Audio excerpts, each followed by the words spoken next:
Assalamualaikum warahmatullahi wabarakatuh, pemirsa, para sahabat yang berbahagia. Pada kesempatan kali ini, pada konten kali ini, kami ingin sedikit berbicara tentang salah satu tokoh yang sekarang lagi viral. Tokoh ahli dalam bidang ilmu hikmah, ilmu kesaktian, ilmu kebatinan, bernama Ustadz Ujang Bustomi, Ketua Yayasan Padepokan Anti Galau yang ada di kota Cirebon. Harapan kami ingin bertemu langsung dengan beliau, bertatap muka langsung dengan beliau, berbincang-bincang langsung dengan beliau. Mungkin kami suatu saat bisa main ke Cirebon, atau beliau sendiri yang kami haturkan ke gubuk kami di Desa Sumberanyar, Paiton, Probolinggo, Jawa Timur, Pondok Pesantren Islamiyah Syafi'iyah. Hampir setiap malam kami melihat video beliau, menonton video beliau, baik yang live atau yang diposting beliau. Dari beragam video yang beliau posting, itu kan kebanyakan beliau mendatangi paranormal, tukang santet, tukang sihir, dan beliau menantang untuk berduel. Beliau endingnya dari video-video beliau itu mengajak mereka semua untuk bertaubat dan kembali kepada Allah, tidak melakukan kejahatan, kedzaliman kepada orang-orang.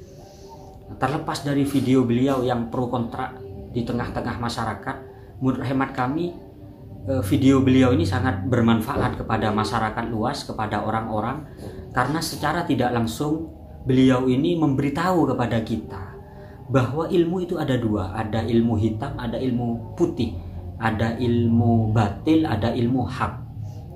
Kalau ilmu hitam itu ilmu warisan dari setan, ilmu batil, seperti ilmu sihir. Tapi kalau ilmu putih, ilmu hak, itu tetesan dari mukjizat Nabi Muhammad SAW, seperti yang dikatakan oleh para ulama, ma jaza ayyakuna mukjizatan lin nabi jaza ayyakuna karomatan lil wali.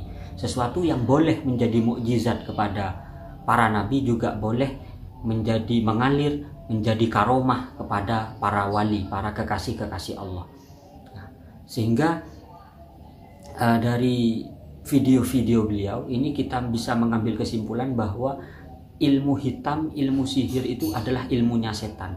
Sedangkan ilmu yang putih, ilmu karomah itu merupakan tetesan mukjizat Nabi Muhammad SAW. Sebelum kami lanjut untuk berbicara tentang beliau, sedikit kami ingin menjelaskan awal permulaan ilmu sihir.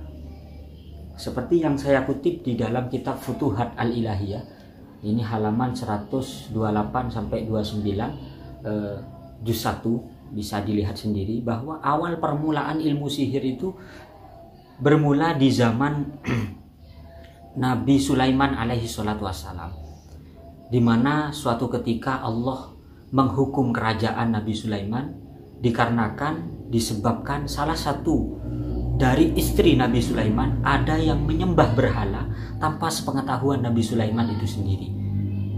Akhirnya Allah menghukum 40 hari, dihukum kerajaannya, yaitu cerita singkatnya Nabi Sulaiman suatu ketika pergi ke kamar mandi. Nabi Sulaiman ini punya cincin, dan cincin Nabi Sulaiman ini merupakan rahasia kekuatan kerajaan Nabi Sulaiman, karena cincin ini merupakan warisan dari Nabi Adam. Nabi Adam membawa dari dalam surga dan diwariskan sampai ke Nabi Sulaiman, yang khasiatnya ketika dipakai cincin ini maka tunduklah semua makhluk, tunduklah semua dunia ini. Suatu ketika beliau pergi ke kamar mandi, dan ini dititipkan ke salah satu istrinya yang bernama Aminah. Ketika beliau ada di kamar mandi, datanglah setan namanya Sohril Marid meminta cincin ini, dan setan ini berubah bentuk menjadi Nabi Sulaiman.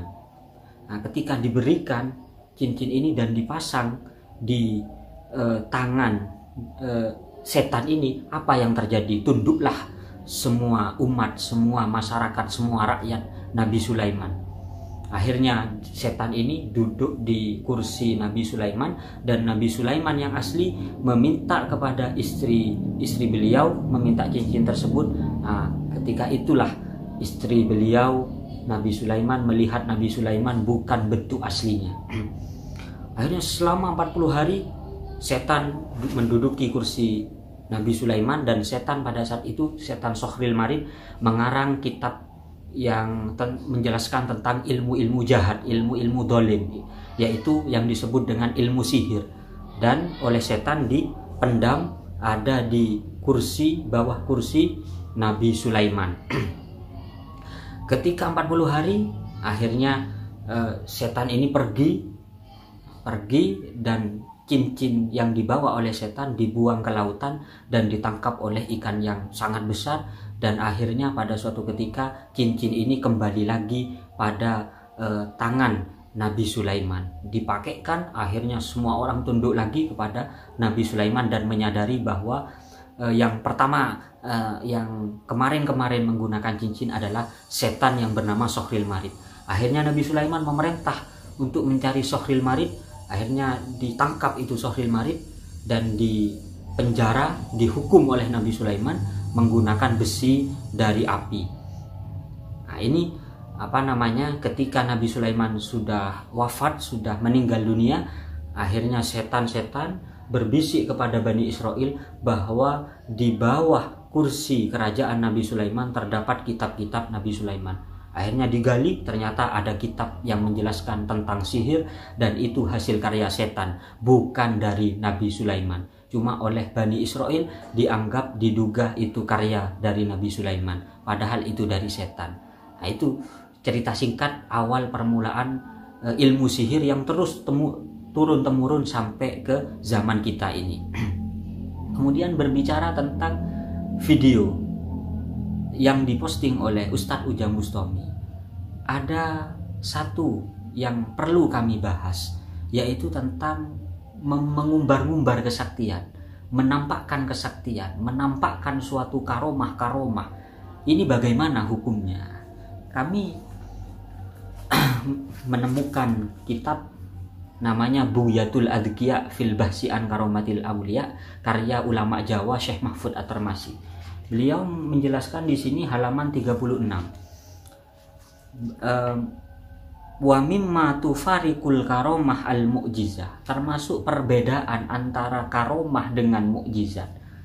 Apa? Kalau mukjizat wajib bagi para nabi untuk menampakkan karomah mukjizat tersebut. Itu kalau mukjizat. Jadi Nabi Muhammad wajib menampakkan mukjizatnya kepada orang-orang, pada umatnya, karena agar orang-orang pada saat itu mau memeluk agama Islam. Tapi wal karomah yajibu alal wali ihfa'uha. Tapi kalau karomah wajib bagi para wali untuk menyimpannya.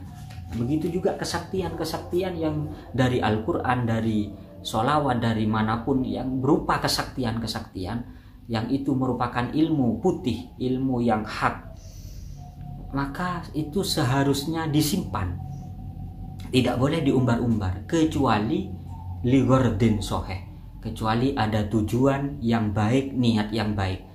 Bagaimana dobit atau batasan niat yang baik ini? Wadobituhu ayyakuna idharuha maslahah, yaitu batasannya adalah ketika ditampakkan, ketika di-share, ketika diumbarkan, ditampilkan, akan mendatangkan suatu maslahah kepada banyak orang, kepada masyarakat. Nah, seperti video-video, konten-konten yang diposting oleh Ustadz Ujang Bustami ini, menurut hemat kami, menurut pribadi kami, ini sangat bermanfaat kepada masyarakat luas. Mengapa? Agar masyarakat kita itu tidak mempercayai sihir, tidak mempercayai tukang-tukang santet, agar masyarakat kita tidak bersandaran, tidak berpegang teguh kepada mereka, karena ilmu mereka adalah ilmu hitam, ilmu dari setan, ilmu yang tidak boleh dipelajari, ilmu yang tidak boleh diajarkan. Sampai Nabi Muhammad SAW di dalam salah satu hadisnya, riwayat Abu Daud, menjelaskan man ata arrofan, barang siapa yang mendatangi paranormal, au kahinan atau kahin, dukun santet sihir, fasaddakohu bima yakulu, kemudian dia percaya terhadap penjelasan-penjelasan, omongan-omongan dari dukun tersebut, maka fakot kafaroh bima unzila ala Muhammad, dia telah kufur kepada apa yang diturunkan, ajaran-ajaran yang diturunkan kepada Nabi Muhammad. Jadi sangat berbahaya. Masyarakat kita banyak yang mempercayai tukang sihir, tukang santet, berpegang teguh kepada mereka, meyakini mereka itu benar. Padahal wa mahum bidorina min ahadin illa biiznillah, mereka tukang sihir tidak bisa memberikan mudarat, ilmu sihirnya tidak bisa memberikan mudarat kepada siapapun kecuali dengan izin Allah. Nah, ini masalahnya. Yang kedua, beliau itu Ustadz Ujang Bustami ini mengkampanyekan sholawat, bahwa sholawat itu sangat multifungsi, dibuat apa saja bisa. Jangankan dibuat urusan duniawiyah atau ukhrawiyah, sampai urusan menolak kejahatan, menolak musibah-musibah, sholawat bisa mengatasi itu semua. Ya, biasanya yang beliau baca adalah Allahumma sholli ala Muhammad ya Rabbi sholli alaihi wasallim Rabbi fanfa'na bibarakatihim wahdinal husna bihurmatihim. Nah, ini jadi kami sangat berterima kasih kepada Ustadz Ujang Bustami. Teruskan dakwah antum.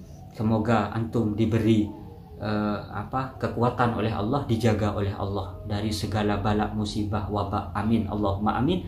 Terima kasih dari kami. Assalamualaikum warahmatullahi wabarakatuh.